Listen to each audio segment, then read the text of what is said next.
اعوذ باللہ من الشیطان الرجیم بسم اللہ الرحمن الرحیم وَإِذَا حَضَرَ الْقِسْمَةَ أُولُو الْقُرْبَى وَالْيَتَامَى وَالْمَسَاكِينُ، پھر جب بانٹتے وقت اگر رشتہ دار اور یتیم اور مسکین آ جائیں، یعنی ترکہ تقسیم کرتے وقت اگر یہ لوگ آ جائیں، قریبی رشتہ دار اکٹھے ہو جائیں، اڑوس پڑوس میں کوئی یتیم رہتے ہیں وہ آ جائیں، کوئی مسکین غریب لوگ رہتے ہیں وہ آ جائیں، اتفاق سے آ جائیں کسی طرح، یا ان کو پتہ ہو کہ آج ورثہ ترکہ تقسیم ہوگا تو وہ اس وجہ سے آ جائیں، تو پھر کیا کرو اگر وہ آ جائیں؟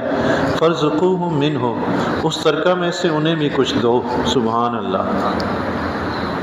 مجھے یاد پڑ رہا ہے بچپن کا، کیونکہ شروع کے 15 سال میں نے کشمیر میں بچپن کے وہ گزارے ہیں، تو وہاں کوئی مرتا تھا نا تو اس کے مرنے کے بعد دوسرے یا تیسرے دن جو ہے نا اس کا وہ باکس وغیرہ ہوتا یا جو کچھ سامان وغیرہ ہوتا وہ کھولتے تھے، تو اس وقت جو رشتہ دار خواتین یا جو کوئی اکٹھے ہوتے تھے نا تو وہ لوگوں کو دیتے تھے کچھ نہ کچھ، کسی کو کپڑے دے دیے، کسی کو کیا دے دیا، کسی کو کیا، وہ دیتے تھے۔ سبحان اللہ، یہ ہمارے بزرگ قرآن کی اس آیت پر عمل کر رہے تھے۔ سبحان اللہ۔ ترکہ تقسیم ہو رہا ہے، رشتہ دار آ گئے، یتیم آ گئے، مسکین آ گئے، اس ترکہ میں سے انہیں بھی کچھ نہ کچھ دو۔ سبحان اللہ۔ لیکن یہ دینا مستحب ہے، فرض نہیں ہے۔ اگر فرض ہوتا تو آج بھی جب ترکہ تقسیم ہوتا تو ہر کوئی یہ قریبی رشتہ داروں کا، یتیموں مسکینوں کا حصہ نکالنا فرض ہوتا، لیکن فرض نہیں ہے، یہ مستحب ہے کہ اگر آ گئے تو اس وقت انہیں دے دیں، نہیں آئے ہوئے تو ترکہ آپس میں تقسیم کر دیں، جس طرح کرنے کا جو اللہ نے حکم ارشاد فرمایا ہے۔ اور یہ بھی وہ قریبی رشتہ دار مراد ہیں جن کا حصہ اللہ نے ترکے میں مقرر نہیں فرمایا، جن کا مقرر ہے ان کو تو حصہ ملنا ہے، جن کا مقرر نہیں ان کو اس میں سے کچھ نہ کچھ دینا ہے۔ وَقُولُوا لَهُمْ قَوْلًا مَّعْرُوفًا، اور ان سے اچھی بات کو ہو۔ سبحان اللہ۔ ترکہ تقسیم کرتے وقت جو لوگ جمع ہو گئے نا آپ کے پاس اکٹھے ہو گئے تو ان پر احسان نہ جتلاؤ کہ میں نے تمہیں یہ دے دیا وہ دے دیا، بلکہ دینے کے بعد کہو کہ یہ آپ کی شان کے لائق تو نہیں، یہ تھوڑا سا اسے قبول کر لے، مہربانی ہوگی۔ سبحان اللہ۔ ہاں، اچھی بات کہو، اس کو دیتے وقت یہ کہو کہ اگر مال اتنا زیادہ نہیں، اگر زیادہ ہوتا تو آپ کو اور زیادہ دیتے، تو ناراض نہ ہوئیے گا، ابھی اتنا ہی تھا آپ کو لیے دے، اللہ نے اگر ہمیں اور مال دیا تو آپ کو اور بھی دے دیں گے۔ سبحان اللہ۔ اس سے محبتیں بڑھتی ہیں۔ اسلام محبتیں بانٹنے کے لیے آیا، نفرتیں بانٹنے کے لیے نہیں۔ ہر وہ کام سکھاتا ہے جس سے ایک دوسرے میں محبت پیدا ہو، اسلام وہ راستہ سکھاتا ہے۔ وَلْيَخْشَ الَّذِينَ لَوْ تَرَكُوا مِنْ خَلْفِهِمْ ذُرِّيَّةً ضِعَافًا خَافُوا عَلَيْهِمْ، اور ڈریں وہ لوگ کہ اگر اپنے بعد ناتوان اولاد چھوڑتے تو ان کا کیسا انہیں خطرہ ہوتا۔ فَلْيَتَّقُوا اللَّهَ، تو چاہیے کہ اللہ سے ڈریں۔ سبحان اللہ۔ بندہ مر رہا ہے، اس کے پیچھے چھوٹے چھوٹے بچے ہیں، ان چھوٹے بچوں کے ساتھ یہ حسن سلوک سے پیش آئیں جو پیچھے اس کے زندہ و رسائے رشتہ دار ہیں، حسن سلوک سے پیش آئیں۔ کیوں؟ اللہ نے اس کی وجہ فرمائی، بیان فرمائی، فرمایا اگر تم خود مر رہے ہوتے، تمہارے پیچھے تمہاری چھوٹی اولاد ہوتی، غریب اولاد ہوتی، تو اس وقت تمہارا دل کیا چاہتا؟ تم کیا سوچتے کہ میری اولاد کے ساتھ کیسا سلوک کیا جائے؟ یہی چاہتے نا کہ میری اولاد کے ساتھ کوئی بھلائی پیچھے سے کرے، کوئی انہیں پالے پوسے، کوئی سنبھال لے۔ تو فرمایا تم بھی میت کی اولاد کے ساتھ ایسا ہی سلوک کرو جیسا اپنی اولاد کے لیے چاہتے ہو۔ سبحان اللہ۔ اللہ اللہ۔ ہمارے دین اسلام نے تو اس بات پر ایمان کی بنیاد رکھی ہے۔ اللہ کے حبیب علیہ الصلوۃ والسلام نے فرمایا لا یؤمن احدکم حتی یکون احب اخیہ ما یحب لنفسہ، فرمایا تم میں سے کوئی اس وقت تک مومن نہیں ہو سکتا حتیٰ کہ وہ اپنے بھائی کے لیے وہی پسند کرے جو اپنے لیے پسند کرتا ہے۔ سبحان اللہ۔ او کما قال علیہ الصلوۃ والسلام، یعنی بندہ مومن کا ایمان کامل تب ہوتا ہے جب وہ اپنے لیے جو چیز پسند کرتا ہے وہی اپنے مسلمان بھائی کے لیے پسند کرے، اور جو بندہ اپنے لیے تو پسند کرتا ہے لیکن مسلمان بھائی کے لیے وہ چیز پسند نہیں کرتا، وہ کامل ایمان والا نہیں، وہ کیسا انسان ہے؟ اللہ اور اس کے رسول پر ایمان لایا اور اپنے ہی بھائی کے لیے برا چاہتا ہے۔ میں ایک دو مثالیں آپ کے سامنے پیش کر، کھانا کھانے کے لیے گٹھے بیٹھے، بوٹیاں ساری اپنی طرف کھینچے جا رہے ہیں، ہرس سے کہ اچھی بوٹی میں کھاؤں، تو یہ تو اس نے اپنے لیے پسند کیا، بھائیوں کے لیے تو پسند نہیں کیا۔ حرص تھی، خواہش تھی کہ اچھی بوٹی مجھے ملے، لیکن کھینچ نہیں رہا، دوسرے کے آگے کر رہا ہے کہ میرا مسلمان بھائی۔ یہ پکا مومن ہے۔ حرص ہے کسی جگہ پہ بیٹھا، اچھی جگہ ہے، دوسری غیر مناسب جگہ، اچھی نہیں ہے۔ اس کی حرص تو تھی کہ اچھی جگہ پر میں بیٹھتا، لیکن ساتھ کوئی مسلمان اور بھی تھا، اس نے کہا یار میں اپنے بھائی کو جگہ دے۔ اس نے کہا بھائی تم یہاں بیٹھو، میں ادھر بیٹھ جاتا ہوں۔ سبحان اللہ۔ اگر ایسا نہیں ہے، اگر کوشش ہے کہ دوڑ کے وہ اچھی جگہ پہ بیٹھ رہا ہے کہ کوئی دوسرا نہ بیٹھ جائے، جو ہم مسلمانوں کی عادت ہے، کرتے ہیں ایسا کہ نہیں؟ دوڑ کے بیٹھیں گے تاکہ کسی دوسرے کو جگہ نہ ملے، تو یہ تو اپنا ایمان برباد کرنے والی بات ہے۔ ایمان بچانے والی بات یہ ہے ایثار کرو، دوسرے کو جگہ دو۔ صحابہ کرام کو دیکھیں نا جی، سبحان اللہ، مہاجرین مکہ سے ہجرت کر کے مدینہ گئے تو مدینہ طیبہ کے صحابہ نے کیسا استقبال کیا؟ اپنی زمینوں سے بھی حصہ دیا، اپنے مکانات سے بھی دیا۔ سبحان اللہ، سبحان اللہ۔ یہ اسلام تھا، یہ تھا، ابھی ہے نہیں ہے۔ ابھی تو ہر کوئی یہ چاہتا ہے کہ بس سب سے اچھا، سب سے بہترین مجھے ہی ملے، اس کے لیے وہ جھگڑے گا، اس کے لیے وہ لڑائی پہ کھڑا ہو جائے گا۔ کیسا مسلمان ہے؟ اللہ ہدایت نصیب فرمائے جی ہمیں۔ اللہ تعالیٰ نے توجہ دلائی کہ ڈرو، یہ جو میت مر رہا ہے اس کی اولاد کے معاملے میں اللہ سے ڈرو، جیسے تم اپنی اولاد کے لیے بھلائی چاہتے ہو ایسے اس کے ساتھ بھی بھلائی کرو۔ وَلْيَقُولُوا قَوْلًا سَدِيدًا، اور سیدھی بات کہو۔ سبحان اللہ، سیدھی بات۔ میت کے پاس موجود ہو تو اس وقت یہ کوشش نہیں کرو، بھائی ہے مر رہا ہے، پتہ ہے کہ بھائی مر گیا، پیچھے سے اس کا بیٹا ہے، بیٹی ہے، بیوی ہے، حصہ سارا وہ لے جائیں گے، مجھے تو کچھ نہیں ملے گا۔ اس کے بغل میں بھائی مر رہے ہیں، کچھ تھوڑا سا میرے لیے کوئی وصیت کر جائیں گے، معاذ اللہ، لالچ نہیں، بلکہ بھائی کو یہ تلقین کرے کہ بھائی آپ کی اولاد جو ہے یہ بیچاری غریب ہے، وصیت نہ کریں، ترکہ ان کے لیے چھوڑ کے جائیں تاکہ یہ اچھی طرح سے زندگی گزار سکیں، یہ اچھی بات ہے۔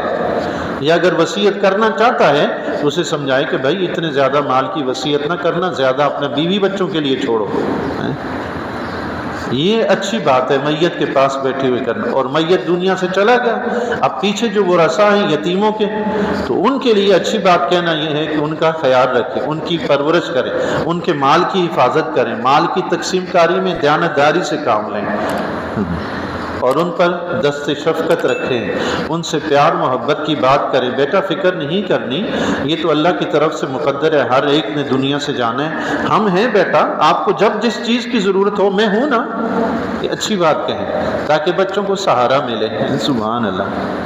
اللہ، یہ باتیں اگر چھوٹی چھوٹی ہوتی نا جی، رب انہیں قرآن میں ذکر نہ کرتا، یہ بہت بڑی باتیں اس لیے رب نے قرآن میں ذکر کی ہیں، ہمیں ان کا خیال رکھنا ہے۔ ان الذین یاکلون اموال الیتامی ظلما، بے شک وہ لوگ جو یتیموں کا مال ناحق کھاتے ہیں، اللہ نے ظلمن فرمایا، ظلمن ناحق جو یتیموں کا مال کھاتے ہیں، اس کا مطلب ہے کہ حق کا طریقہ بھی ہے کھانے کا، وہ پیچھے ذکر ہو گیا تھا آیت۔ اللہ نے فرما دیا تھا جو غنی ہے، یتیم کا سرپرست ہے، تو وہ کوشش کرے کہ یتیم کے مال میں سے نہ کھائے، اور جو بیچارہ فقیر ہے، اپنے گھر کے حالات بڑے تنگ ہیں لیکن یتیم کا مال ہے، تو یتیم کے مال میں سے حسب ضرورت خود بھی کھائے، یتیم کی بھی پرورش کرے، اس کو حق ہے کھانے۔ اس لیے رب نے فرمایا ظلمن جو یتیم کا مال کھاتے ہیں، جس کی ضرورت ہے بیچارہ غریب ہے، اس کو خود اللہ نے اجازت دی کہ اپنی ضرورت کے لیے یتیم کا مال استعمال کرے، لیکن اس کے علاوہ ضرورت نہیں ہے خواہ مخواہ یتیم کے نقصان پہنچانے کے لیے یتیم کو اس کا مال ہڑپ کرنے کی کوشش، یہ ظلم ہے۔ تو جو ظلمن یتیم کا مال کھاتے ہیں، رب نے فرمایا یاکلون فی بطونہم نارا، تو اپنے پیٹ میں نری آگ بھرتے ہیں۔ وہ اپنے پیٹ میں کیا کرتے ہیں؟ آگ بھرتے ہیں۔ اللہ، بندہ دن میں 5 وقت کی نماز پڑھتا ہے، رات تہجد پڑھتا ہے، دن میں روزہ بھی رکھتا ہے، رات اور دن قرآن کی تلاوت بھی ہوتی ہے، حج بھی کرتا ہے، زکوٰۃ بھی دیتا ہے، سارے کام کرتا ہے، لیکن ظلم نہیں چھوڑتا، دوسروں کے حق حقوق کا خیال نہیں رکھتا، حق حقوق مارتا ہے، مال غصب کر لیتا ہے، ظلم کرتا ہے دوسروں پر، دوسروں کے حقوق پورے نہیں کرتا۔ حبیب علیہ السلام نے فرمایا، حدیث شریف ہے، فرمایا تم نمازیں پڑھ پڑھ کر کمان کی مانند ٹیڑھے ہو جاؤ، یا روزے رکھ رکھ کر کمان کی تار کے مانند دبلے پتلے ہو جاؤ، یہ اس وقت تک تمہیں کوئی فائدہ نہیں دے گا جب تک تم تقوی اور پرہیزگاری اختیار نہ کرو۔ یہ ساری عبادات ہو رہی ہیں لیکن حقوق العباد ادا نہیں ہو رہے ہیں۔ لوگوں پہ ظلم کرتا ہے، پڑوسیوں پہ ظلم کرتا ہے، انہیں تنگ کرتا ہے، مسلمانوں کو ستاتا ہے، تو یہ ساری عبادات روز قیامت کے دن گلے پڑ جائیں گے۔ اللہ کا بھی حق ادا کرنا ضروری ہے، اللہ کے بندوں کا حق ادا کرنا بھی ضروری ہے۔ اللہ تعالیٰ ہمیں توفیق عطا فرمائے۔ تو اللہ تعالیٰ نے فرمایا جو یتیموں کا مال ظلماً کھاتے ہیں وہ اپنے پیٹ میں آگ بھرتے ہیں، وَسَيَصْلَوْنَ سَعِيرًا، اور وہ عنقریب بھڑکتی ہوئی آگ میں ڈالے جائیں گے، عنقریب بھڑکتی ہوئی آگ۔ خود انہوں نے اپنے اندر آگ بھری ہے، تو جب قیامت کے دن جائیں گے انہیں ملے گی بھی آگ ہی۔ پیٹ کے اندر اچھا ڈالیں، قیامت کے دن اچھا ملے گا، پیٹ میں برا ڈالا تو قیامت کے دن برا ہی ملے گا۔ حدیث شریف میں آتا ہے، آقا علیہ الصلوۃ والسلام کے ارشاد گرامی کا مفہوم ہے، فرمایا قیامت کے دن یہ یتیم کا مال کھانے والے جب قبروں سے اٹھیں گے نا تو ان کے کان سے، ناک سے، آنکھوں سے، منہ سے دھواں نکل رہا ہوگا، اور اہل محشر دیکھ کر جان لیں گے کہ یہ وہ شخص ہے جو یتیم کا مال کھاتا تھا، یہ یتیم کا مال کھانے والا شخص۔ ان اعضاء سے دھواں کیوں نکلے گا؟ پیٹ کے اندر آگ بھری ہوئی ہے نا، پیٹ کے اندر آگ بھری ہوئی ہے تو اب باہر سے دھواں نکل رہا ہے ان اعضاء سے۔ آپ دیکھتے ہیں انگیٹھی وغیرہ ہوتی ہے نا، اس کے اندر کوئلے ڈال کے آگ وغیرہ جلاتے تو انگیٹھی کے پائپ کے اوپر سے دھواں نکل رہا ہوتا ہے، وہ پائپ سے دھواں اس لیے نکل رہا ہے کہ اندر آگ جل رہی ہے۔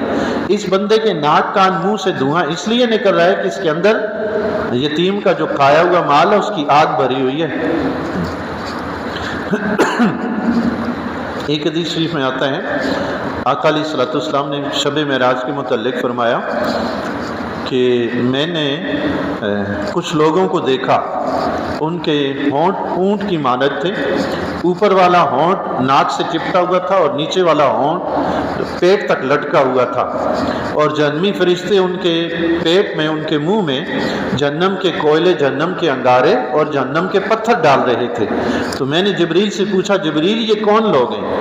تو جبریل علیہ السلام نے عرض کی کہ یا رسول اللہ یہ وہ لوگ ہیں جو یتیم کا مال ناحق کھاتے تھے، جو یتیم کا مال ناحق کھاتے تھے، یہ وہ لوگ ہیں۔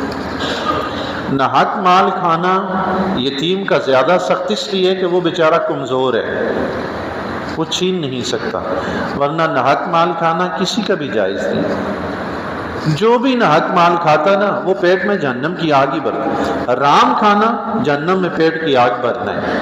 ہر قسم کے حرام سے بچنے کی کوشش کریں۔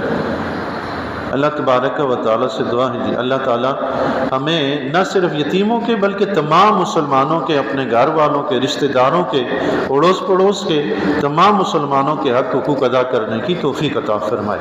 یہاں رکوع مکمل ہو گیا ہے، کل جو آیت شروع ہوگی اس میں ورثہ میں ترکہ کیسے تقسیم ہوگا وہ آیت میں خود اللہ تعالیٰ نے بتایا کہ کس کو کس طرح کتنا کتنا حصہ دینا ہے۔ کل انشاءاللہ اس آیت کا ذکر ہوگا۔